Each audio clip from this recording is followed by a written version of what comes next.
আচ্ছা, ডিসপ্লেসমেন্ট মানে হচ্ছে যে একটা অবজেক্ট একটা জায়গাতে আছে, ধরে নিলাম যে কোনো একটা অবজেক্ট এইখানে আছে, ঠিক আছে, একটা অবজেক্ট এখানে আছে, এখান থেকে এটাকে আমি সরিয়ে এইদিকে নিয়ে আসলাম, তাহলে এই বস্তুটা এখান থেকে এখানে ডিসপ্লেস হইলো, বাংলাতে বলা হয় সরণ হইলো, ঠিক আছে। জি স্যার। এখান থেকে এইটুকু দূরত্ব যদি হয় x, তাহলে এখানে ডিসপ্লেসমেন্ট হচ্ছে x। আচ্ছা, আর রেস্টোরিং ফোর্স বলতে যেটা ছিল, আচ্ছা একটু সাউন্ড অফ করা যাবে না, মানে একটু কারো জায়গা থেকে বোধহয় আচ্ছা, রেস্টোরিং ফোর্সটা কি? রেস্টোরিং ফোর্স হচ্ছে যে একটা স্প্রিং কে যদি আমি টানি, ধরে নিলাম যে একটা স্প্রিং আছে, ঠিক আছে, এটা একটা স্প্রিং, সেই স্প্রিং কে আমি যদি লম্বা করি, ঠিক আছে, তার যে আহ, তার নর্মাল যে দৈর্ঘ্য সেইখান থেকে তাকে যদি আমি একটা বল প্রয়োগের মাধ্যমে সেটাকে আমি তার ডিসপ্লেস করি, সেটার দৈর্ঘ্য বৃদ্ধি করি, বাংলাতে যদি বলি সেটাকে যদি আমি প্রসারিত করি, তাহলে আমি যে বল প্রয়োগ করে ওই স্প্রিংটাকে প্রসারিত করলাম, এই জন্য ওই স্প্রিংটা প্রসারণের পরে যে জায়গায় আছে সেখানে ও থাকতে চায় না, ও চায় যে আগের অবস্থাতে ব্যাক করে আসতে। তো আগের অবস্থায় ব্যাক করে আসার জন্য ওর মধ্যে একটা নতুন করে বল তৈরি হয়, সেই বলটাকে বলা হয় রেস্টোরিং ফোর্স, ঠিক আছে। জি স্যার, ঠিক আছে স্যার। আর ডিসপ্লেসমেন্ট যেহেতু স্যার বল প্রয়োগের ক্ষেত্রেও কিন্তু স্যার বস্তুটা স্যার অবজেক্টটা স্যার সামনের দিকে নিতে পারতেছি আমরা স্যার, সেই ক্ষেত্রে কি স্যার ওই ডিসপ্লেসমেন্টের ক্ষেত্রে কি স্যার ওই রকম রেস্টোরিং ফোর্স তৈরি হচ্ছে? হ্যাঁ, ডিসপ্লেসমেন্ট না হলে তো রেস্টোরিং ফোর্স হবে না। ও আচ্ছা স্যার।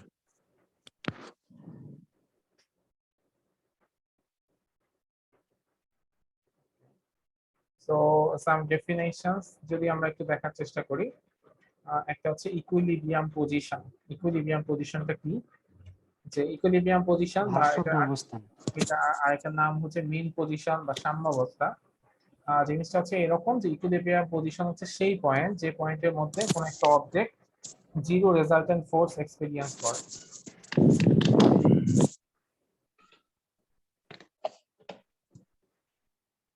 আচ্ছা, ইকুইলিব্রিয়াম পজিশন হচ্ছে সেই পজিশন যে যে পজিশনে কোন একটা অসিলেটিং বডি সেটা হচ্ছে জিরো রেজাল্টেন্ট ফোর্স এক্সপেরিয়েন্স করে, ঠিক আছে।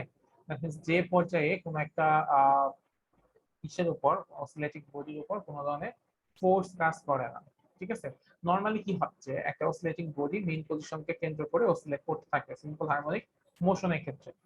তো এরপর অসিলেট করতে করতে ওটা কি হয়, একটা জায়গায় গিয়ে স্থির হয়ে যায়, তার মানে তার উপর কোনো ধরনের রেজাল্টেন্ট ফোর্স আর নাই, যার কারণে ওইটা স্থির অবস্থায় আছে। তো যে অবস্থাতে আহ কোন একটা অসিলেটিং বডির উপর জিরো রেজাল্টেন্ট ফোর্স কাজ করে, সেই পজিশনটাকে আমরা বলবো ইকুইলিব্রিয়াম পজিশন। আচ্ছা, এরপর আরেকটা জিনিস একটু যদি বলি, আরেকভাবে যদি বলি যে ইকুইলিব্রিয়াম পজিশন হচ্ছে সেই পজিশন যে পজিশনকে কেন্দ্র করে একটা অসিলেটিং বডি অসিলেট করতে থাকে। আচ্ছা, অ্যামপ্লিটিউড, অ্যামপ্লিটিউড বা বিস্তার এই জিনিসটা কি? অ্যামপ্লিটিউড বা বিস্তার হচ্ছে, amplitude is the maximum displacement on both sides of an object from its equilibrium position. একটা ইকুইলিব্রিয়াম পজিশন থেকে বোথ সাইডে, উপর নিচে বা ডানে বামে বোথ সাইডে একটা অবজেক্ট যত বেশি অসিলেট করে, আমরা জানি যে একটা সিম্পল হারমোনিক মোশনের ক্ষেত্রে একটা স্প্রিং বা যে কোনো একটা সিম্পল মোশন সেটা কি করে, অসিলেট করে, তাই না? এই যে এখানে যে ছবিটা দেখানো হয়েছে, যেটা যদি তার ইকুইলিব্রিয়াম পজিশন থাকে, তো ইকুইলিব্রিয়াম পজিশন থেকে সেটা অসিলেট করতে থাকে। তো উপরে বা নিচে তার ইকুইলিব্রিয়াম পজিশন থেকে, উপরে নিচে ইকুইলিব্রিয়াম পজিশন থেকে সে সর্বোচ্চ যতটুকু পরিমাণ তার ডিসপ্লেসমেন্ট হয়, এই উপরের দিকে সর্বোচ্চ যতটুকু ডিসপ্লেসমেন্ট হয় বা নিচের দিকে সর্বোচ্চ যতটুকু ডিসপ্লেসমেন্ট হয়, সেটা হচ্ছে তার ইকুইলিব্রিয়াম পজিশন, ঠিক আছে। আপার সাইডে যতটুকু ডিসপ্লেসমেন্ট হয় বা লোয়ার সাইডে যতটুকু ডিসপ্লেসমেন্ট হয়, সেটা হচ্ছে তার ইকুইলিব্রিয়াম পজিশন।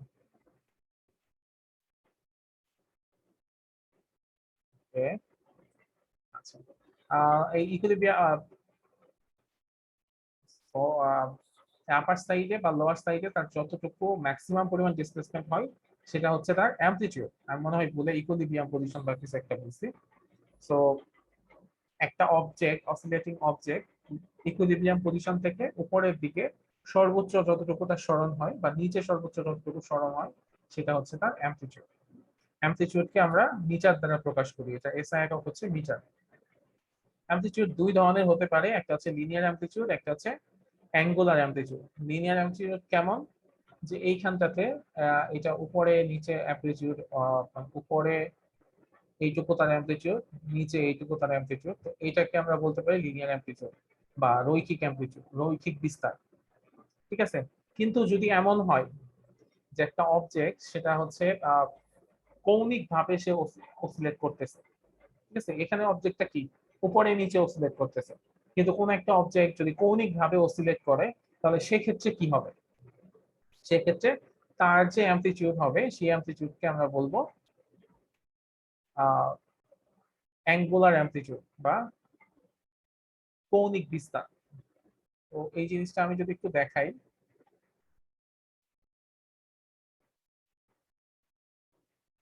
একটা ফিগার যদি আমি একটু দেখাই, যেটা হচ্ছে টরশনাল পেন্ডুলাম।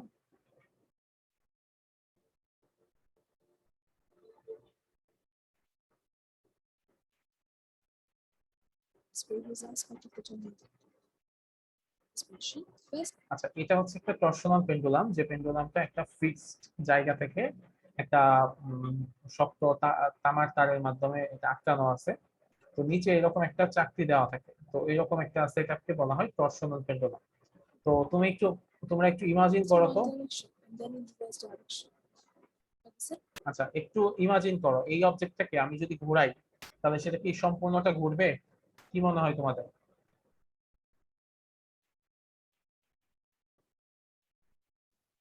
স্যার স্যার কোনটা ঘুরবে না।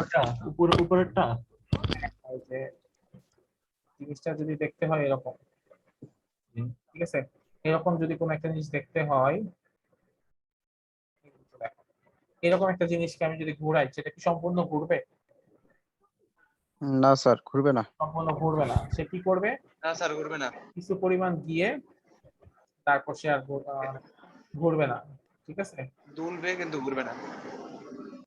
তার ক্ষেত্রে যেটা হবে সে হচ্ছে টুইস্ট হবে বা একটু পেঁচায় যাবে, তাই না, এইদিকে এতটুকু পেঁচানোর পরে সে আর যাবে না। আবার আমি যদি ছেড়ে দিই তাহলে দেখা যাবে সে এইদিকে কতটুকু গিয়ে সে হচ্ছে এরকম করে টুইস্ট করতেছে, কিন্তু সেটা আসলে দুলতেছে না, মানে সম্পূর্ণরূপে ঘুরতেছে না। তো জিনিসটা দেখতে হবে এরকম আসলে।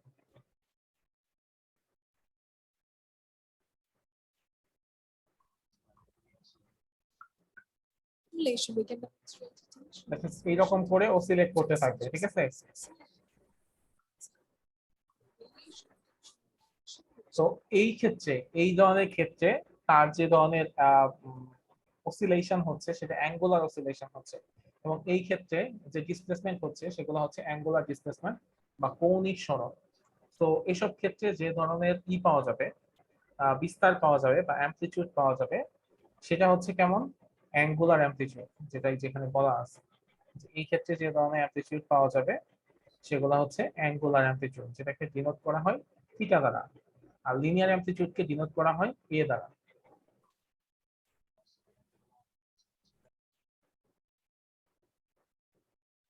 এই যে কোন একটা অবজেক্ট এরকম করে অসিলেট করতেছে, তাহলে এইদিকে ম্যাক্সিমাম পরিমাণ সে যেটা যতটুকু অসিলেট করতেছে সেটা হচ্ছে তার অ্যামপ্লিটিউড, বা এই দিক বরাবর ম্যাক্সিমাম যতটুকু সে অসিলেট করতেছে সেটা হচ্ছে তার অ্যামপ্লিটিউড। এখন হচ্ছে কমপ্লিট অসিলেশন, বা এটা বাংলা হচ্ছে পূর্ণ স্পন্দন বা পূর্ণ কম্পন, সেটা কি? An oscillation is said to be complete. একটা অসিলেশনকে তখন মানে কমপ্লিট বলা হবে তখন যখন কি vibrating or oscillating object starting from a point returns to the same point along the same direction. একটা অসিলেশনকে তখনই কমপ্লিট বলা হবে যখন যে ওই ভাইব্রেটিং বা অসিলেটিং যে অবজেক্টটা আছে সেটা যে একটা নির্দিষ্ট পয়েন্ট থেকে যাত্রা শুরু করবে এবং সেই পয়েন্টে এসে সে আবার রিটার্ন ব্যাক করবে, এবং এই ঘটনাটা হবে একই ডিরেকশনে, ইন দ্য সেম ডিরেকশনে হবে। তো এরকম কোন একটা জিনিসকে আমরা বলবো কমপ্লিট অসিলেশন, ঠিক আছে। কোন একটা অবজেক্ট কোনো একটা ভাইব্রেটিং বা অসিলেটিং অবজেক্ট একটা নির্দিষ্ট পয়েন্ট থেকে স্টার্ট করে যদি সেই পয়েন্টটাতে আবার রিটার্ন করে সেম ডিরেকশনে, তাহলে সেই যে অসিলেশন, সেই অসিলেশনকে বলা হবে কমপ্লিট অসিলেশন। ঠিক আছে? যেমন এই যে এখানে যদি আমি বলি যে এই অবজেক্টটা এখান থেকে ধরলাম যাত্রা শুরু করছে, সেই দিক পর্যন্ত গেছে, গিয়ে আবার ব্যাক করে এখানে চলে আসছে, তাহলে এই অবজেক্টের মানে যে পয়েন্ট থেকে যাত্রা শুরু করছে সেই পয়েন্টে সে আবার ব্যাক করছে। সো এইখানে যে অসিলেশনটা হবে সেই অসিলেশনটা আমরা কমপ্লিট অসিলেশন বলবো। কেন? কারণ সে যখন এখান থেকে যাত্রা শুরু করছিল তখন তার ডিরেকশন ছিল এই সি পয়েন্টের দিকে, আবার সে যখন আবার এখানে ব্যাক করছে তারপরে তার আবার ডিরেকশন হয়েছে সি পয়েন্টের দিকে, তার মানে তার এখানে একটা কমপ্লিট অসিলেশন শেষ হয়েছে। আচ্ছা, আব্দুর রহিম, তুমি কোনো কোশ্চেন করতে চাচ্ছ? জি স্যার, কোশ্চেন করতে যাচ্ছিলাম। বলো। স্যার, আপনি লাস্ট ক্লাসে যেটা পড়িয়েছিলেন পেন্ডুলামের ক্ষেত্রে, ওটা বলেছিলেন যে এ থেকে সি পর্যন্ত সরণ হওয়ার পর আবার যখন ব্যাক করবে তখন তো এই স্থানে আবার ফিরে আসবে না বাধার কারণে। আমরা কি ওইটাকে কমপ্লিট অসিলেশন বলতে পারি, নাকি ওই আসা মানে ফিরে আসাটাকে আমরা কমপ্লিট অসিলেশন বলবো, যতটুকু ডিসপ্লেসমেন্ট হবে আর কি? আমি আমি আসলে আপনি একটা বুঝতেছিলাম লাস্ট ক্লাসে কি বলছিলাম। লাস্ট ক্লাসে বলেছিলেন ওই যে একটা ছাড়ের ভিডিও দেখাইছিলেন, যে ছাড় একটা ও পেন্ডুলাম আচ্ছা আচ্ছা ছাড়ে আচ্ছা আচ্ছা, না সেখানে যেটা, ওইখানে মানে হ্যাঁ সেখানে যেটা হয়েছে, মানে হ্যাঁ সেখানে যেটা হয়েছে সেটা হচ্ছে যে এ থেকে যদি যাত্রা শুরু করে সি পর্যন্ত যায় সেটা আবার ব্যাক করে সর্বোচ্চ এ পর্যন্ত আসবে, এর বেশি আসবে না।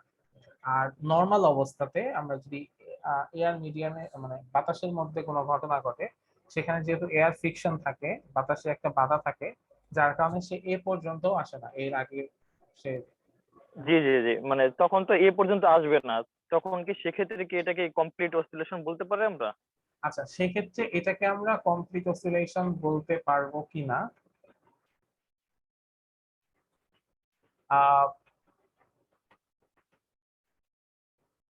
আচ্ছা স্যার আমার মনে হয় এটা কমপ্লিট অসিলেশন হবে না, কারণ আমরা যদি ডেফিনেশন দেখি সেখানে বলা হয়েছে যে যে পজিশন থেকে এই কম্পনটা শুরু সেখানে আবার ফিরে আসতে হবে, তবে সেটা কমপ্লিট অসিলেশন হবে। এখানে তো একটা সেটা ব্যাপার, তো বাধার কারণে ফিরে আসতেছে না, তাহলে তো এটা কমপ্লিট অসিলেশন হবে না। এখানে একটা ব্যাপার আছে, এখানে একটা ব্যাপার কি, আহ আমরা যখন কোনো এক্সপেরিমেন্ট করি, আহ, আমাদের পৃথিবীতে যখন কোনো এক্সপেরিমেন্ট করি, তখন অ্যাকচুয়ালি বাতাসের এই বাধাটা আমরা আসলে কোনোভাবে এড়াইতে পারি না, মানে এইটা থাকতেই হয়। তো যদি আমরা বাতাসের বাধাটা এড়াইতে পারতাম তাহলে কোনো একটা অবজেক্টকে যদি আমরা একবার অসিলেট করতে দিতাম সেটা আজীবন এরকম করে অসিলেট করতে থাকতো। ঠিক আছে? সেটা মানে আমরা যদি না থামাইতাম তাহলে সেটা কিন্তু থামার কোনো উপায় নাই, মানে সেটা অসিলেট করবে, করতেই থাকবে। এখন ঘটনা হচ্ছে যেটা, যেহেতু আমরা সেটাকে যেহেতু আমরা পৃথিবীতে এক্সপেরিমেন্ট করি এবং বাতাসের বাধাকে আহ রেখেই আমরা এক্সপেরিমেন্ট করি, তো সেক্ষেত্রে আমরা এই পার্সপেক্টিভে এটাকে কমপ্লিট অসিলেশন ধরি। কেন ধরি? যদি আমরা খেয়াল করি বাতাসের বাধা কিন্তু সবসময় সমান। প্রথমবার সে যখন এই পাশে যাচ্ছিল তখন তার তার উপর যে পরিমাণ বাতাসের বাধা হচ্ছিল, সে যখন আবার ব্যাক করে আসতেছে তখনও কিন্তু বাতাসের বাধা সেম পরিমাণই আছে। সো ও এই পর্যায়ে থেকে এই পাশে যত দূর যাইতে পারবে বাতাসের বাধার কারণে, ওই পাশ থেকে যখন ব্যাক করবে সে ঠিক সম পরিমাণ বা তার চেয়ে একটু কম সে আসতে পারবে, এবং আস্তে আস্তে কি হবে, এটার অসিলেশন শেষ হয়ে যাবে। কিন্তু আমরা যখন পৃথিবীতে কোনো এক্সপেরিমেন্ট করি তখন টাইম পিরিয়ড যখন বের করি, তখন আসলে এইটাকে আমরা একটা টাইম পিরিয়ড ধরে নিই। ধরে নিই এই কারণে আমরা এটাও দেখি যে এটার অ্যামপ্লিটিউড আস্তে আস্তে কমে যাচ্ছে, মানে যে ডিসপ্লেসমেন্টটা আস্তে আস্তে কমে যাচ্ছে। কিন্তু ওই বাতাসের বাধা থাকার কারণেও, মানে বাতাসের বাধাটা আছে, তারপরেও আমি যদি প্রত্যেকটা আলাদা আলাদা আলাদা টাইম পিরিয়ড বের করি, একটু পরে আমরা পড়বো যে একটা কমপ্লিট অসিলেশনের জন্য যে সময় লাগে সেটাকে আমরা বলি হচ্ছে টাইম পিরিয়ড বা পর্যায়কাল। তো আমরা খেয়াল করে দেখবো প্রথমবার এ থেকে সি পর্যন্ত যাইতে যে সময় লাগছে সেই সময়ের যে টাইম পিরিয়ড, এর পরবর্তীতে আমরা যখন টাইম পিরিয়ডটা বের করবো সেখানে হয়তো সে এ পর্যন্ত যাবে না, সে হয়তো এর অর্ধেক পর্যন্ত গিয়ে এখানে বি এর অর্ধেক পর্যন্ত যাবে। এইটুকুর জন্য যে টাইম পিরিয়ড সেটা দেখা যাবো প্রায় কাছাকাছি, প্রায় সেম চলে আসে। ঠিক আছে? তার মানে বাতাসে বাধা থাকার কারণেও যেটা হয় শুরুর দিকে একটু আহ, মানে ও বেশি ডিস্টেন্স কভার করে, পরের দিকে কম ডিস্টেন্স কভার করে, কিন্তু আলটিমেটলি যেটা হয় টাইম পিরিয়ডটা আমরা প্রায় সেমই পাই। তো যার কারণে আমরা যখন পৃথিবীতে কোনো এক্সপেরিমেন্ট করি বা পৃথিবীতে কোনো ফিজিক্স ল্যাবে মানে টাইম পিরিয়ড নিয়ে অনেক এক্সপেরিমেন্ট করতে হয়, সেই ল্যাব গুলাতে আমরা সেগুলাকে কমপ্লিট অসিলেশন ধরি আসলে। আচ্ছা আচ্ছা, তখন মানে এই অসিলেশনের ক্ষেত্রে তখন ওই বাতাসের বাধাটাকে কনস্ট্যান্ট ধরতে হবে, হ্যাঁ, বাতাসের কনস্ট্যান্ট বাধাটাকে ধরে ওইটা পূরণ করতে হবে। কনস্ট্যান্ট ধরতে হবে এবং এটার যে ইফেক্ট সেই ইফেক্টটাকে আমাকে ইগনোর করে নিতে হবে। জি স্যার, জি স্যার, থ্যাংক ইউ স্যার।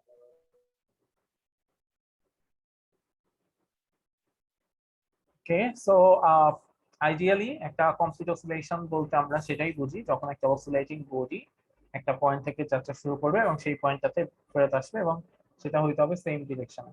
তো এই বি পয়েন্ট থেকে যদি কোনো একটা অবজেক্ট যাত্রা শুরু করে, বললাম বি পয়েন্ট থেকে যাত্রা শুরু করলো, সি পয়েন্টে গিয়ে আবার সে বিতে চলে আসলো, এখানে কি একটা কমপ্লিট অসিলেশন হবে? সুজন হাওলাদার কি মনে হয়? স্যার হ্যাঁ, সুজন হাওলাদার। স্যার আবার জি একটু স্যার। কোশ্চেনটা আবার একটু করেন স্যার। আমি বললাম যে একটা অবজেক্ট জি স্যার। বি পয়েন্ট থেকে যাত্রা শুরু করলো, জি সি তে গেছে, সি থেকে আবার বি তে আসছে, তাহলে তো বি থেকে যাত্রা শুরু করে আবার বি তে অসিলেশন হবে। জি স্যার, এটা কমপ্লিট অসিলেশন অসিলেশন হবে। স্যার সম্পূর্ণ হবে না, হ্যাঁ, অসিলেশন সম্পূর্ণ হবে হবে না। স্যার, আচ্ছা, হবে স্যার, হবে স্যার। আব্দুর রহিম কারণ বলছেন এ থেকে হবে।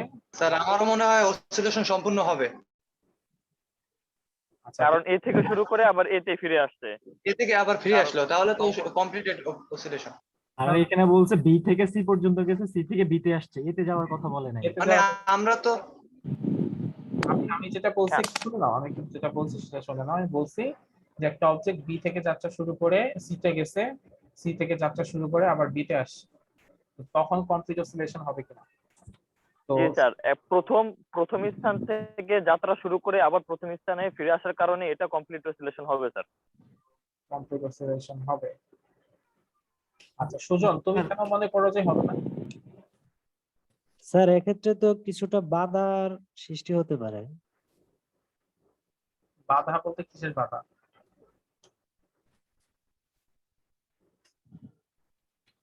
আচ্ছা জুয়েল, স্যার এটা টাইম পিরিয়ড অনুযায়ী হিসেব করলে উনি যেটা বলছে এটা ঠিক আছে, কিন্তু স্যার আমার কথা হচ্ছে বি থেকে সি পর্যন্ত অসিলেশন যেটা গেছে থেকে আবার বিতে এটা তো এসে থেমে যাবে না, এটা তো আবার এই তবে পর্যন্ত স্যার যাবে। সেক্ষেত্রে যদি গতিটা একই থাকে, যেমন এ থেকে যদি বিতে একই গতিতে যায়, আবার বি এখানে আসলে গতি সি থেকে যদি আবার বিতে একই গতিতে রান করে, তাহলে সেক্ষেত্রে হবে। এখানে কোনো গতি টতির ব্যাপার নাই। আমি আসলে জুয়েল হাওলাদার, তুমি কিছু বলতে চাচ্ছ? স্যার আপনার প্রশ্ন অনুযায়ী এ থেকে বি এর দিকে গেছে, বি থেকে আবার এ এর দিকে না, গেছে, আমি ডেফিনেশন অনুযায়ী তো স্যার এটা সম্পূর্ণ মানে কমপ্লিট অসিলেশন হবে। না জুয়েল, আমি এর কথা বলি না, বলছি বি থেকে সি তে গেছে, সি থেকে বি ও তে। সরি সরি স্যার, বি থেকে সি এর দিকে, সি থেকে বি এর দিকে, আমরা তো এ তো বাদই, ডাইরেক্ট বাদ, তাহলে তো কমপ্লিট অসিলেশন হবে। না না না, আমি এ বাদ দিই নাই, মানে এর পাশটা আছে কিন্তু স্যার এটা স্যার কমপ্লিট অসিলেশন হবে না স্যার। হবে না। হবে না কেন? হবে না স্যার, আমি বলতেছি কেন হবে না স্যার। সি থেকে বি স্যার, পর্যন্ত B তো এটা স্যার স্থির থাকবে না, এটা বি থেকে তো এটা এই গতিটা তো স্থির থাকবে না বি পর্যন্ত। যদি স্থির থাকতো তাহলে কমপ্লিট হইতো, এটা তো বি থেকে জি, আবার জি, জি, জি। এই পর্যন্ত চলে যাবে। আচ্ছা আমি এখন একটু শেষ করে দেই, সেটা হচ্ছে এখানে দেখো একটা শর্ত আছে, সেটা কি বলছে, অ্যালং দা সেম ডিরেকশন, মানে একই দিকে হইতে হবে। জিনিসটা কি, যখন স্যার কিছু শুনতে পাচ্ছি না। আমি জানি না আমার দিকে কোনো প্রবলেম হচ্ছে। আচ্ছা, যখন বি থেকে যাত্রা শুরু করলো অবজেক্টটা, তখন তার ডিরেকশন হচ্ছে বি থেকে সি এর দিকে। এরপরে সে যখন সি থেকে আবার বি তে আসলো, তখন তার ডিরেকশন হচ্ছে এ এর দিকে, ঠিক আছে? তখন তার ডিরেকশন কিন্তু এ এর দিকে। আচ্ছা সুজন, তোমার এটা অফ করে রাখতে হবে। Okay sir. তখন তার ডিরেকশন হচ্ছে কোন দিকে? এ এর দিকে। তার মানে কি দুইটা অপোজিট ডিরেকশন। তো অপোজিট ডিরেকশন হলে তো কমপ্লিট অসিলেশন হবে না। তাহলে কি করতে হবে? এটা এ পর্যন্ত চলে যাবে, চলে গিয়ে আবার যখন বি তে আসবে তখন তার ডিরেকশন হচ্ছে কোন দিকে, সি এর দিকে, যেটা শুরুর ডিরেকশনের মতো। তার মানে তখন কমপ্লিট অসিলেশন হবে। ক্লিয়ার এখন? জি জি স্যার, জি স্যার। আর স্যার আমার ওই স্যার, সময় একটা কোশ্চেন ছিল এখন স্যার। বুঝতে পারছি স্যার, কমপ্লিট। স্যার ওই সময় আমার একটা কোশ্চেন ছিল, পুরোপুরি মনে পড়তেছে না, যে আপনি যে বলছিলেন স্যার কিছু শুনতে পাচ্ছি না। ভাই এটা মনে হয় আপনার নেটের সমস্যা। আচ্ছা হ্যাঁ, আনোয়ার কিছু বলতে যাচ্ছিলাম।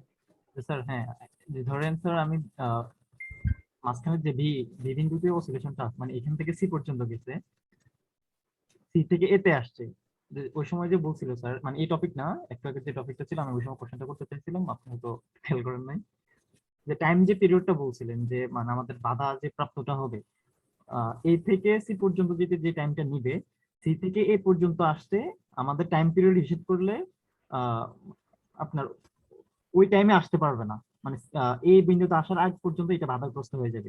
এটা কি টাইম পিরিয়ড মেনটেন করলে হবে নাকি টাইম পিরিয়ড ছাড়াই হবে? না না, এখানে মানে একটা ফার্স্ট কন্ডিশনটা কিন্তু আগে মেনটেন করতে হবে। ফার্স্ট কন্ডিশন হচ্ছে যে অবজেক্ট যে পয়েন্ট থেকে সে যাবে সেই পয়েন্টে ব্যাক করবে সেম ডিরেকশনে। এটা হচ্ছে প্রথম শর্ত একটা কমপ্লিট অসিলেশন হওয়ার জন্য। সো এইটুকু যদি হয় তাহলে সেটাকে আমরা কমপ্লিট অসিলেশন বলবো, এবং এইটুকুর জন্য যে টাইম সেটাকে আমরা টাইম পিরিয়ড বলবো। ঠিক আছে? তো তো যখন সেটা মানে বি থেকে সি বা এ থেকে বি এইটুকুতে যদি টাইম সমান হয় সেটাকেও কিন্তু আমরা কমপ্লিট অসিলেশন বলতে পারবো না, কারণ আমাদের প্রথম কন্ডিশনটাই তো ফুলফিল করতেছে না।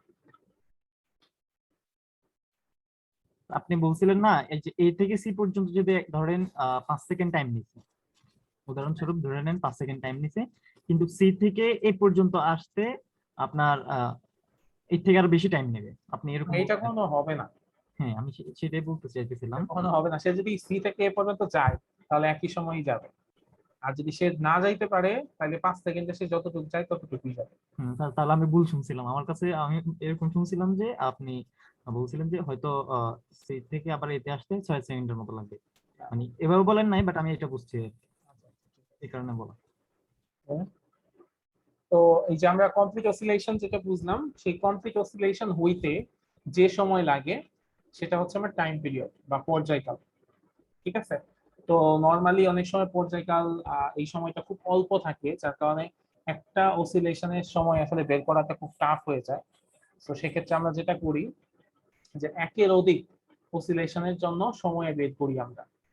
তো 5টা বা 10টা বা 15টা 20টা এরকম অসিলেশনের জন্য সময় বের করি। তো যদি এমন হয় যে 10টা অসিলেশনের জন্য আমি সময় বের করলাম, এরপরে কি করতে হবে, সেই সময়টাকে 10 দিয়ে ভাগ করতে হবে। ভাগ করলে একটা অসিলেশনের জন্য আমি কি পাবো, সময় পাবো, এবং সেই একটা অসিলেশনের জন্য যে সময় সেটাকেই বলা হয় টাইম পিরিয়ড। যদি n সংখ্যক অসিলেশনের জন্য আমার টি সময় লাগে, তাহলে একটা অসিলেশনের জন্য আমার সময় লাগবে টি ডিভাইডেড বাই n, যে সময়টাকে আমরা বলবো টাইম পিরিয়ড ক্যাপিটাল টি। ঠিক আছে? এন এন সংখ্যক অসিলেশনের জন্য যদি আমার টি সময় লাগে, তাহলে একটা অসিলেশনের জন্য ঐকিক নিয়মের ম্যাথ, একটা অসিলেশনের জন্য যে সময় লাগবে সেটা হচ্ছে টি ডিভাইডেড বাই এন, এবং সেটাই হচ্ছে টাইম পিরিয়ড। দ্যাট মিন্স একটা অসিলেশনের জন্য আমার কতটুকু সময় লাগতেছে সেটাই হচ্ছে আমার টাইম পিরিয়ড বা পর্যায়কাল। ঠিক আছে? এখানে কারো কনফিউশন আছে কোনো কিছু? জি না স্যার। না স্যার, ঠিক আছে, বুঝতে পারছি। তো এখানে আমাদের একটা ফিগার আছে, গ্রাফ আছে, সেখানে আমি দেখতে পাচ্ছি কি যে এক্স অ্যাক্সিস বরাবর কি আছে আর ওয়াই অ্যাক্সিস বরাবর আছে হচ্ছে এক্স বা ডিসপ্লেসমেন্ট। তো এখানে বিভিন্ন গ্রাফ প্লট করা হয়েছে। তো ধরে নিলাম যে এই একটা পয়েন্ট, এই পয়েন্ট থেকে কোন একটা অবজেক্ট যাত্রা শুরু করছে, সেই দিকে গেল, যাওয়ার পর এখানে আস। এখন বলতো যে এখানে কমপ্লিট অসিলেশন হবে কিনা? না স্যার। হবে না না। স্যার, হবে না। কেন না হবে স্যার, না? এখন হবে না। কারণ এইদিকে তার ডিরেকশন উপরের দিকে আর এখানে এসে ডিরেকশন উপরের দিকে সে এদিকে নিচের দিকে। নিচে তো নিচের এটা দিকে। যখন আবার ঘুরে আসা এইখানটাতে যাবে, তখন তার হচ্ছে কি হবে, কমপ্লিট অসিলেশন হবে, কারণ তার তখন ডিরেকশন হচ্ছে সেম, মানে উপরের দিকে। তো এইখান থেকে এই পর্যন্ত যে টাইম লাগবে সেটাকে আমরা কি বলবো, সেটাকে বলবো time period. Period, time period. Sir oscillation জিনিসটা হচ্ছে কি স্যার, মানে যে বিন্দু থেকে যাবে, মানে এর মানে আপনি 0 থেকে ছুড়ে ফেলছেন, এরপরে মাঝখানে যে বিন্দুটা দেখাইছেন ওইখান পর্যন্ত অসিলেশন হবে না, কারণ এটা নিচের দিকে গেছে আবার উপরের দিকে গেছে। কিন্তু স্যার উপরের দিকে যাওয়ার সময় তো এখানে তো স্থির থাকে না, এটা তো উপরের দিকে চলে গেছে, দেখেন 1 এ চলে গেছে স্যার। তাহলে আমরা এটা কিভাবে অসিলেশন বলবো? এটা তো আমার মানে কোন একটা অবজেক্ট আর এইভাবে যায় না, এটা তো একটা গ্রাফিক্যাল রিপ্রেজেন্টেশন, ঠিক আছে। জিনিসটা হচ্ছে এইরকম যে এইটা একটা সিম্পল পেন্ডুলাম যদি কনসিডার করি, সে একবার ডিরেকশন তার লেফট রাইট সাইডে, একবার ডিরেকশন তার লেফট সাইডে, ঠিক আছে। তো ধরে নিলাম 5 সেকেন্ডে সে লেফট সাইডে এতটুকু তার ডিসপ্লেসমেন্ট হয়, তাহলে এখানে গ্রাফে বসাই যে 5 সেকেন্ডে তার লেফট সাইডে, মানে এইদিকে ডিরেকশন, এইদিকে ডিসপ্লেসমেন্টকে আমি যদি প্লাস ধরি, এইদিকে ডিসপ্লেসমেন্টকে আমার কি ধরতে হবে, অপোজিট ধরতে হবে, -x। তো এইটুক তার এইটুক ডিসপ্লেস হইতে তার যদি 5 সেকেন্ড সময় লাগে, ধরে নিলাম এইখান থেকে এইটুক ডিসপ্লেস হইতে তার 5 সেকেন্ড সময় লাগছে, বাকি অর্ধেক ডিসপ্লেস হইতে তার কি লাগছে, আরো 5 সেকেন্ড সময় লাগছে, এবং সেটার যে এক্স সেটা আমাদের নেগেটিভ এক্স, এই জন্য সেটাকে আমরা নিচে দিলাম, ঠিক আছে। আবার সে যখন এই পাশে যাবে তখন তার কি হবে, +5 হবে, সেটাকে আমি ধর আবার +5, প্লাস, আবার মাইনাস, এরকম। এটা হচ্ছে গ্রাফ, আর এটা হচ্ছে আমার অ্যাকচুয়াল ঘটনা। ও আচ্ছা স্যার, ঠিক আছে। না কারণ আমার কথা প্রশ্ন হচ্ছে স্যার, 0 থেকে যে উপরে উঠছে, উপর থেকে নামছে, নিচে নামা অবস্থা আপনি এটার অসিলেশন বলেন না, যখন আবার উপরে উঠে আসছে তখন আমরা কিভাবে অসিলেশন বলবো? আচ্ছা, এই দেখো এখানে থেকে যে যখন উপরে উঠতেছে তখন তার ডিরেকশন কোন দিকে, উপরের দিকে, উপরের দিকে। এইখানে যখন সে নামতেছিল তার ডিরেকশন কোন দিকে, নিচের দিকে। নিচে, তাহলে কি সেম ডিরেকশন হইলো? না স্যার। কিন্তু এখানে যখন সে আসছে তখন তার ডিরেকশন কোন দিকে, উপরে। তার মানে এইটা আর এইটা হচ্ছে আমার সেম পয়েন্ট এবং সেম ডিরেকশন। আবার সেম ভাবে এরকম বলা যায় যে এই যে পয়েন্টটা, এই পয়েন্টে তার ডিরেকশন হচ্ছে নিচের দিকে, আবার এই পয়েন্টটাতে কিন্তু তার ডিরেকশন নিচের দিকে। নিচের দিকে। তো এইটুকুর মধ্যে আবার আরেকটা টাইম পিরিয়ড কমপ্লিট হয়। এখানে একটা টাইম পিরিয়ড হবে, এখানে একটা টাইম পিরিয়ড হবে, আবার আমি চাইলে এটা থেকে এটাতেও বলতে পারি, এইটুকুর মধ্যে একটা টাইম পিরিয়ড হবে, এখান থেকে এইটুকুর মধ্যে।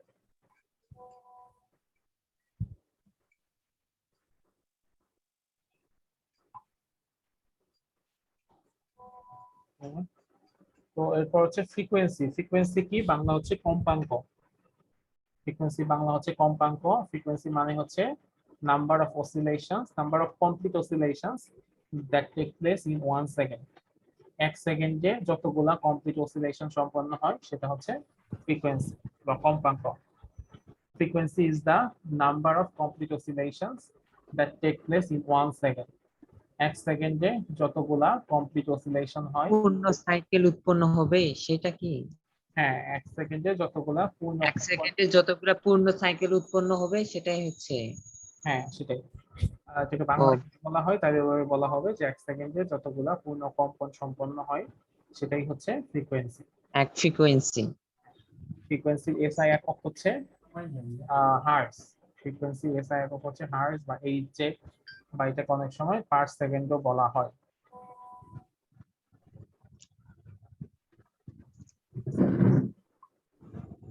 এটাকে হার্টজ বলা হয়।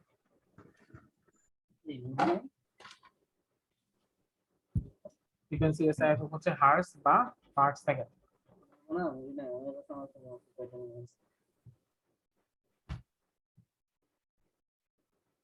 ওকে, তো এটা হচ্ছে এরকম যে টি সময়ে, মানে টাইম পিরিয়ড সময়ে কমপ্লিট হয় একটা অসিলেশন, তাহলে 1 সেকেন্ডে, টি সেকেন্ডে কমপ্লিট হয় একটা অসিলেশন, তাহলে 1 সেকেন্ডে কমপ্লিট হবে কতগুলো অসিলেশন, 1/t,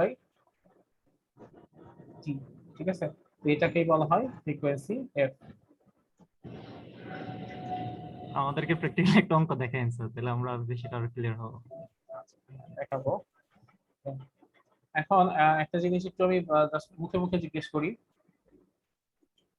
পৃথিবী যে সূর্যের চারদিকে ঘুরে, তাহলে পৃথিবীর পর্যায়কাল কত? পৃথিবী যখন সূর্যের চারদিকে ঘুরে, তো পৃথিবীর পর্যায়কাল কত হবে? 365 দিন। 365 দিন। তাহলে পৃথিবীর ফ্রিকোয়েন্সি কত হবে?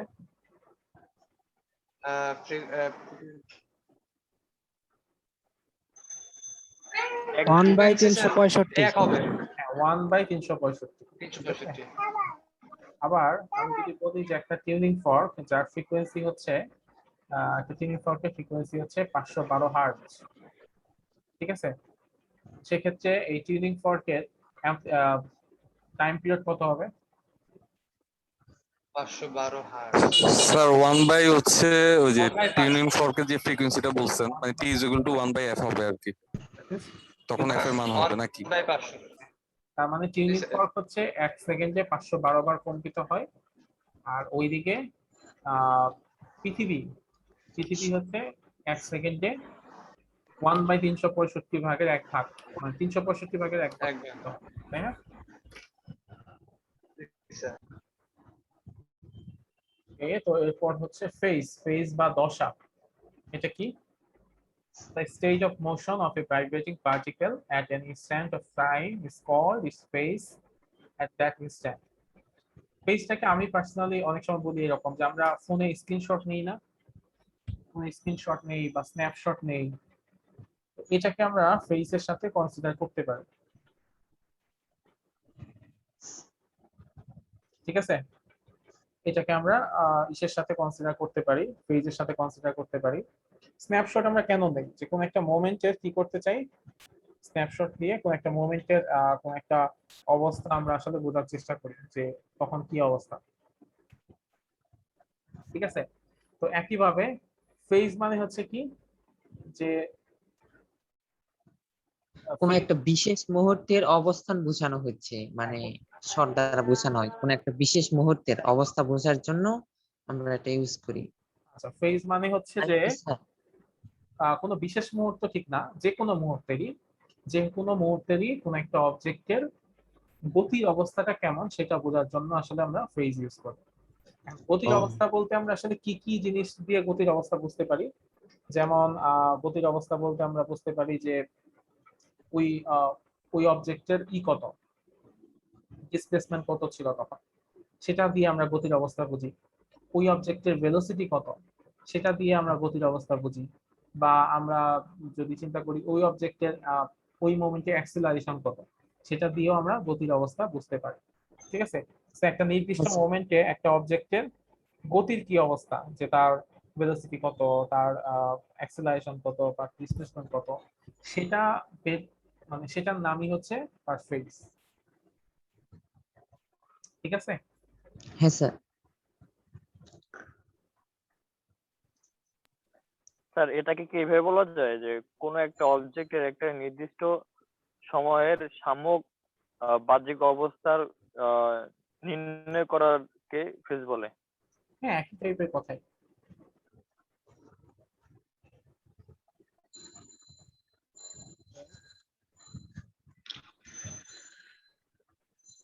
তো এ পর্যন্ত কি কারো কোনো কনফিউশন আছে? আচ্ছা। Okay. তো তাহলে আমরা এখন একটা জিনিস একটু দেখার চেষ্টা করি, সেটা হচ্ছে কি, সিম্পল হারমোনিক মোশনে যখন কোন একটা অবজেক্ট অসিলেট করে, সেই অবজেক্টের ডিসপ্লেসমেন্ট বের করব কিভাবে আমরা?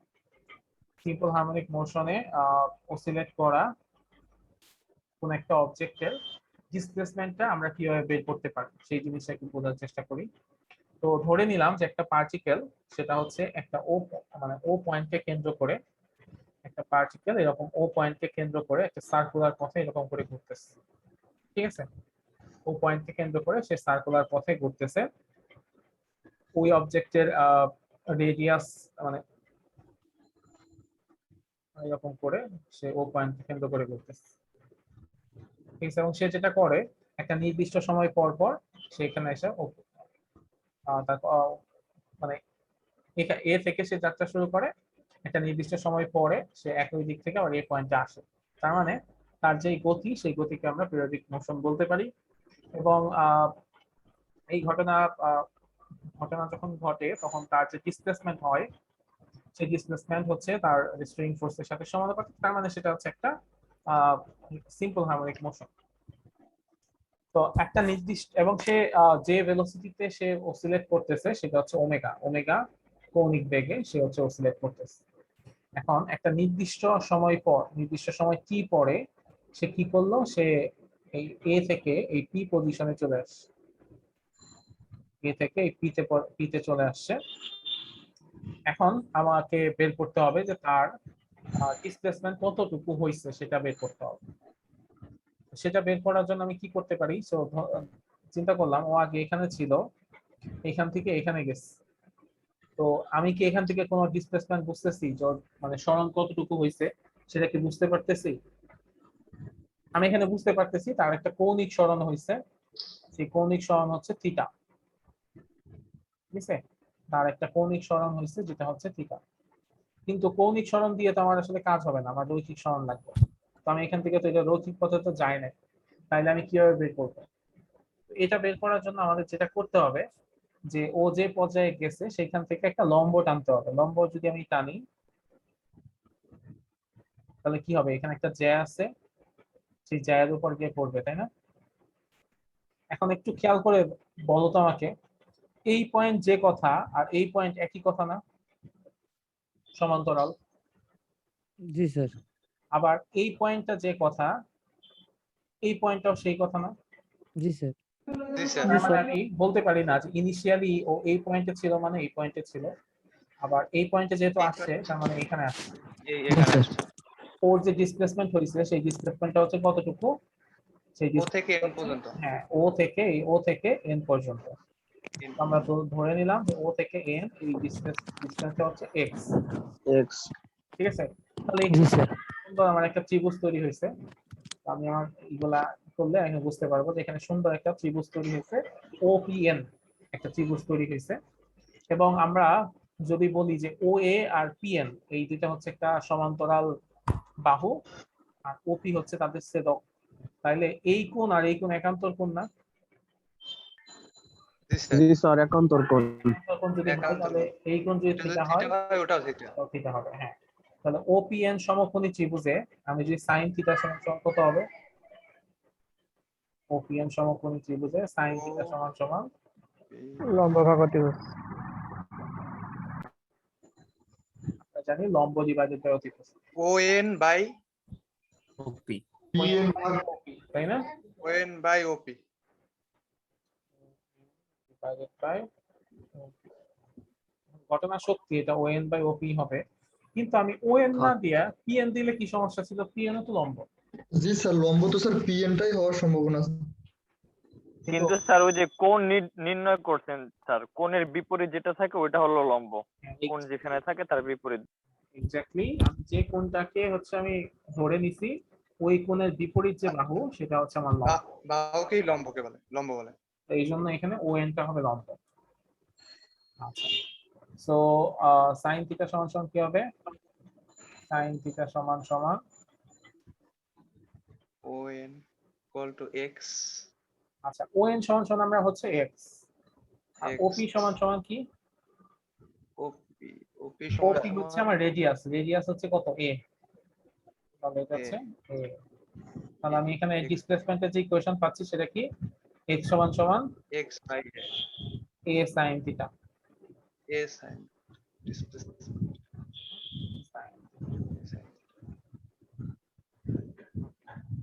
আচ্ছা, x সমান সমান a sin থিটা। এখন থিটা হচ্ছে আমার কি? থিটা হচ্ছে আমার সরণ বা কৌণিক সরণ। আমি কি জানি যে সরণ সমান সমান কি? সরণ সমান সমান হচ্ছে বেগ ইনটু সময়, তাই না? হ্যাঁ, x is equal to a sin theta. Theta সমান সমান কি লেখা যায়? থিটা হচ্ছে আমার যদি সরণ হয়, সরণ সমান সমান হচ্ছে বেগ ইনটু সময়। তাহলে এখানে এই অবজেক্টটা কত বেগে ঘুরতেছিল? ওমেগা বেগে। ওমেগা বেগে ঘুরতেছিল, তাহলে ওমেগা ইনটু টি হচ্ছে তার সময়, তাহলে ওমেগা টি। সো sin থিটার জায়গায় আমরা লিখতে পারি ওমেগা টি। ওমেগা টি। তাহলে x সমান সমান a sin theta omega t. Omega t. আচ্ছা, তো এরপরে এটা কি লেখা যায়? a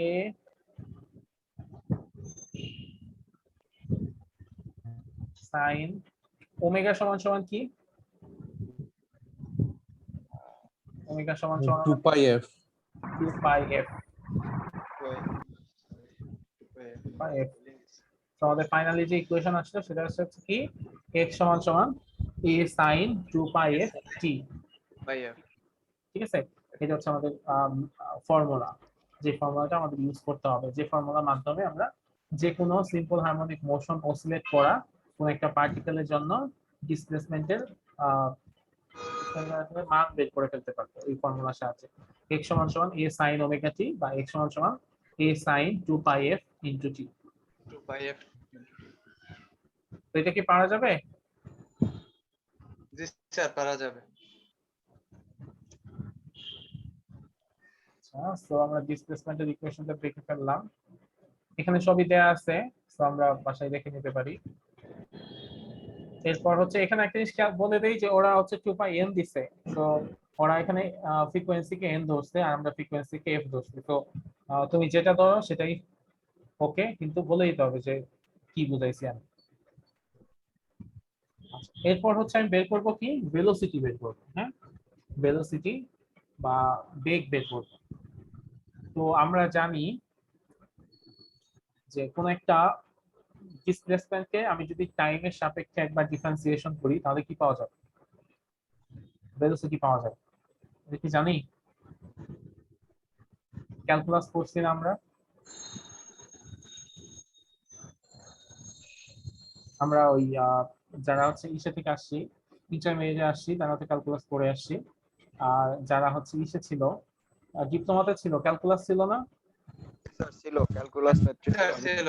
হ্যাঁ, তো ক্যালকুলাসে আমরা দেখছিলাম না এরকম যে কোন জায়গার ডিসপ্লেসমেন্টকে আমি যদি টাইমের সাপেক্ষে ডিফারেন্সিয়েশন করি তাহলে কি পাওয়া যায়?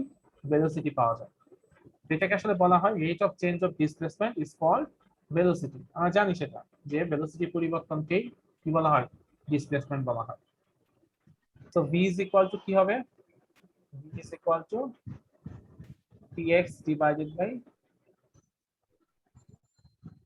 dt। v is equal to dx divided by dt। and x K t এর সাপেক্ষে আমরা ডিফারেন্সিয়েশন করতেছি। তো এখানে x এর মান কত? x এর মান হচ্ছে a sin ওমেগা t, এর আগে আমরা যেটা পাইলাম d dt divided by x সমান সমান a into sin i omega t। 2 pi omega t. 2 pi f t আমরা ইউজ করতে পারবো, তো ওইটা না ইউজ করে আমরা ওমেগা t টা ইউজ করব। আচ্ছা, d dt into a sin omega t। তো এটাকে যদি আমি ডিফারেন্সিয়েশন করতে চাই তাহলে কি করতে হয়? এখানে আমার দেখতে হবে যে কি কি আছে। a ভেরিয়েবল আছে কনস্ট্যান্ট গুলোকে বাইরে। আর sin ওমেগা t আছে, যেখানে a হচ্ছে কনস্ট্যান্ট, তাই না? কনস্ট্যান্ট বাইরে রাখতে হবে। হ্যাঁ, কনস্ট্যান্ট যেহেতু a কনস্ট্যান্টকে বাইরে নিতে হবে। তো এটাকে আমি সামনে নিয়ে আসলাম, তো থাকবে হচ্ছে d dt d by dt sin omega T. sin omega t।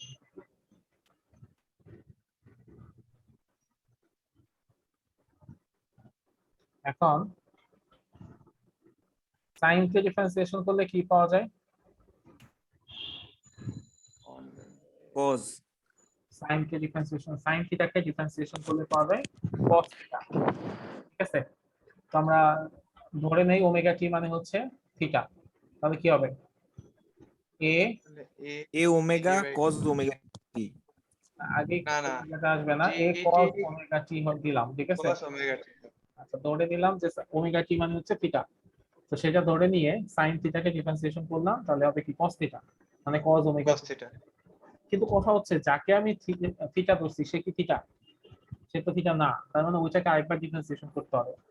তার মানে ওমেগা টি কে আমার আরেকবার ডিফারেন্সিয়েশন করতে হবে, ওমেগা টি কে আরেকবার ডিফারেন্সিয়েশন করতে হবে। ঠিক আছে, a cos omega t d dt omega t। তো ওমেগা t কে যদি আমি আরেকবার ডিফারেন্সিয়েশন করি তখন কি হবে? ওমেগা কনস্ট্যান্ট ওমেগা হচ্ছে কনস্ট্যান্ট, ওমেগাটা সামনে চলে আসবে, তাহলে কি হবে? a omega dt t cos omega t। এখন কথা হচ্ছে t কে ডিফারেন্সিয়েশন করলে কি হয়? t কে যদি আমি ডিফারেন্সিয়েশন করি তাহলে সেটা হয় 1, তাই না? তাহলে আলটিমেটলি থাকে a omega cos omega t, a omega cos omega.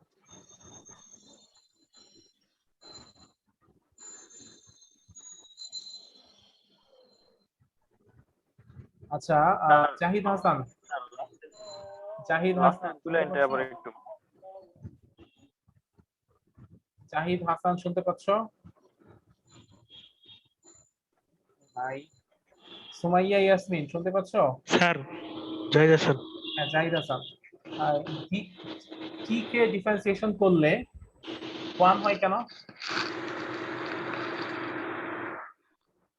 t কে যদি আমি টাইমের সাপেক্ষে ডিফারেন্সিয়েশন করি, আমি বললাম যে 1 হয়, তোমরা মাইনে নিলা, কেন 1 হয়?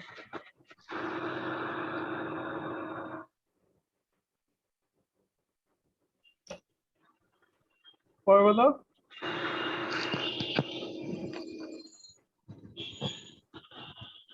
না পারলে স্যার আমরা টাইমটা 1 সেকেন্ড ধরছি ওই জন্য সম্ভবত। না না, এখানে একটা ফর্মুলা আছে, ফর্মুলাটা হচ্ছে কি x to the power n এর একটা ফর্মুলা আছে। x to the power n কে ডিফারেন্সিয়েশন করলে কি হয়? জি sir 1 sir n minus 1 n কে ডিফারেন্সিয়েশন করলে হয় nx n minus 1 n minus 1 জি স্যার। এখন t কে যদি আমি ডিফারেন্সিয়েশন করি, t এর পাওয়ার কত? 1, তাই না? তাহলে এটা কি হবে? 1 ইনটু t 1 minus 1। তাহলে এখানে কি হচ্ছে? t এর পাওয়ার কত হয়ে যাচ্ছে? 0 কিছু পাওয়ার 0 মানে t পাওয়ার 0 ইকুয়াল টু 1 মানে 1 কিছু পাওয়ার 0 মানে হচ্ছে 1 সূচকের। হ্যাঁ, তাহলে এটা কি হবে? 1 তাহলে হয়ে যাবে 1, এই জন্য এটা 1 হয়। এটা ক্লিয়ার? জি স্যার। এখন আমরা ফাইনাল পাইলাম। আবার একটু বলেন স্যার। হ্যাঁ বলো। স্যার ওই যে 2 নম্বর লাইনটা থেকে আবার একটু মানে 1 into 1 এর আগের লাইনটা থেকে আবার একটু এখানে আচ্ছা, এখানে যেটা হইছে যে আমরা a তো কনস্ট্যান্ট আগে এখানে না স্যার, এখানে না স্যার, এখানে লাস্টে একদম লাস্ট না স্যার, একদম লাস্টে এই লাইন বাম পাশে স্যার। জি স্যার এখানে। আচ্ছা, এইটা তো ফর্মুলা, এটা হচ্ছে x to the power n কে যদি আমি ডিফারেন্সিয়েশন করি তাহলে হয় কি nx n minus 1, এটা হচ্ছে ফর্মুলা। তো সেই ফর্মুলাটা আমি যদি এখানে বসাই, t এর উপর বসাই, যে t টু দি t কে যদি আমি ডিফারেন্সিয়েশন করি তাহলে কি হবে? এখানে যদি আমি বসাই তাহলে কি হয়? t এর পাওয়ার হচ্ছে 1, মানে t শুধু t মানে কি? t এর পাওয়ার হচ্ছে 1, তাহলে t এর পাওয়ার 1 মানে কি? n এর মান হচ্ছে 1, তাহলে আমি n এর মান 1 বসাই, n মানে 1 ইনটু t 1 minus 1, তাহলে কি হবে? 1 ডট, আচ্ছা আমারে হুট করে বের করে দিছিল।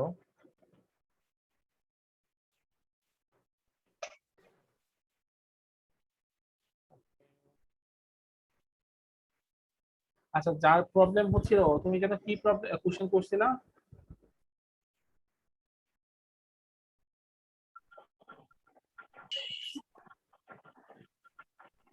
তার ও কোশ্চেন করছিল d by dt into x to the power n, এটা কিভাবে মানে অন হয় এটা প্রশ্ন করছিল মনে হয়।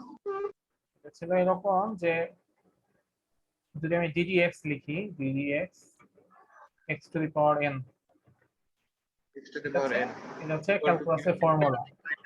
ফর্মুলাটা কি? ফর্মুলা হচ্ছে xn n minus 1, ঠিক আছে? এখন আমি যদি এরকম বসাই যে d dt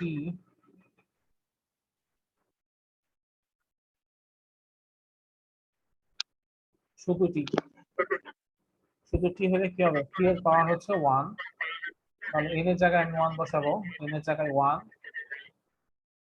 যেহেতু আমার x এর জায়গায় t, তার মানে এখানে t বসাইতে হবে, t এর জায়গায় 1 মাইনাস 1, তাহলে এটা হয়ে যায় ফাইনালি কত, 1।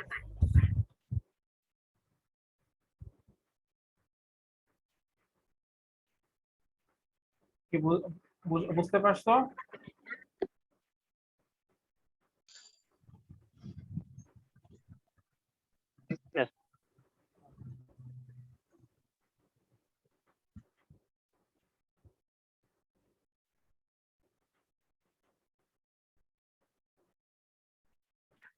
কিছু শোনা যাচ্ছে না স্যার। সবাই কি শুনতে পাচ্ছ না? স্যার শুনতে স্যার পাচ্ছি আমরা তো তো। শুনতে পাচ্ছি। শুনতে পাচ্ছি। আচ্ছা, ঠিক আছে।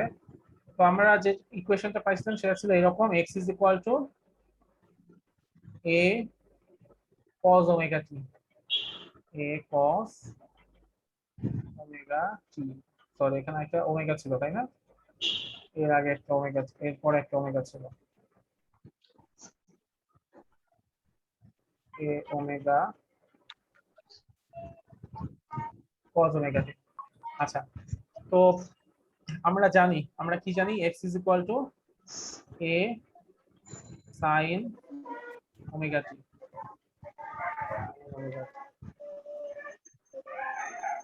তো এখান থেকে sin omega t এর মান কত, sin omega t, sin omega t সমান হবে x divided by a, sin omega t হচ্ছে x divided by a। তো এখন এই যে cos omega t এর কোনো মান আমরা জানি না, তো এটাকে আমরা অন্য একটা ফর্মুলাতে ইউজ করতে পারি, সেটা হচ্ছে আমরা জানি কি sin স্কয়ার থিটা সমান প্লাস cos স্কয়ার থিটা সমান কত, 1 sin square theta plus cos square theta সমান হচ্ছে 1। 1 তাহলে cos থিটা সমান কি হবে, 1 minus sin square theta sir, cos square theta সমান হবে 1 minus sin square theta. sin square theta. তাহলে cos থিটা সমান কি দাঁড়াবে, cos থিটা দাঁড়াচ্ছে হচ্ছে √1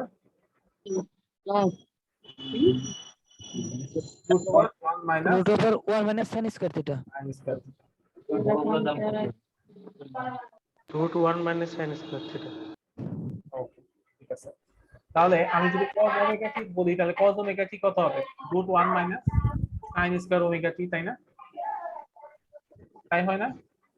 বুঝতে পারিনি কথাটা। cos থিটা যদি মানে cos থিটা যদি হয় √1 মাইনাস sin স্কয়ার থিটা, তাহলে cos ওমেগা টি সমান কি হবে? Sir √1 minus sin square omega t. cos omega t হবে √1 মাইনাস sin স্কয়ার ওমেগা টি। sin স্কয়ার ওমেগা টি, sin স্কয়ার ওমেগা টি। এখন sin ওমেগা টির মান হচ্ছে x ডিভাইডেড বাই a, তাই না? জি স্যার। sin ওমেগা টির মান হচ্ছে x ডিভাইডেড বাই a, তাহলে কি হবে, 1 minus 1 minus square x divided by a square. a square. এটাকে আমরা লিখতে পারি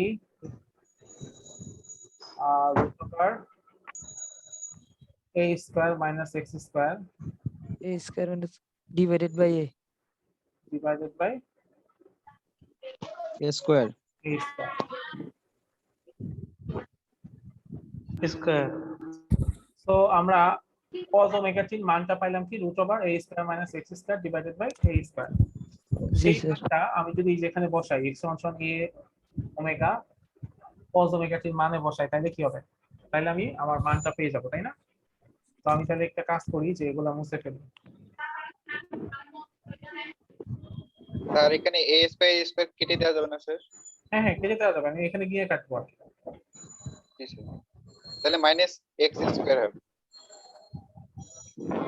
এখানে নিয়ে যদি কাটি তাহলে কি হবে এ ওমেগা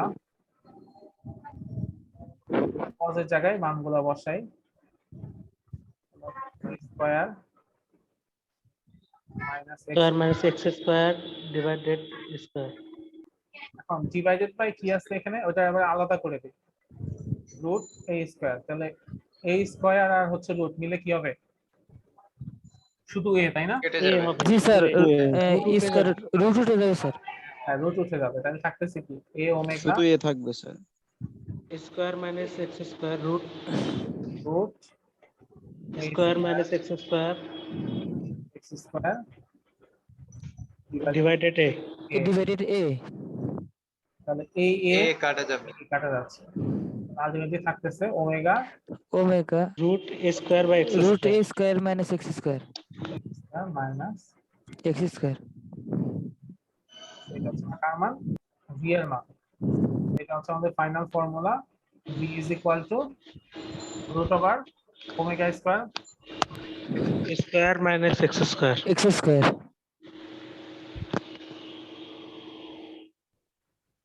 ঠিক আছে ক্লিয়ার তাহলে এটা জি স্যার। জি স্যার ক্লিয়ার স্যার। তো আজকে আমাদের এই পর্যন্তই থাক আর তোমাদের মনে হয় আবার 7:15 থেকে ক্লাস আছে আমরা হচ্ছে এরপরে ক্লাসে এটা থেকে আরেকটু জিনিস পড়ে এগুলা এইটা রিলেটেড যে ম্যাথ গুলো আছে সেই ম্যাথ গুলো করার চেষ্টা করব শুক্রবার ঠিক আছে sir okay sir. Sir sir এই ক্লাসটা কি রেকর্ড করছেন আপলোড করা হবে? হ্যাঁ রেকর্ড করছি আমি এটা করে দিব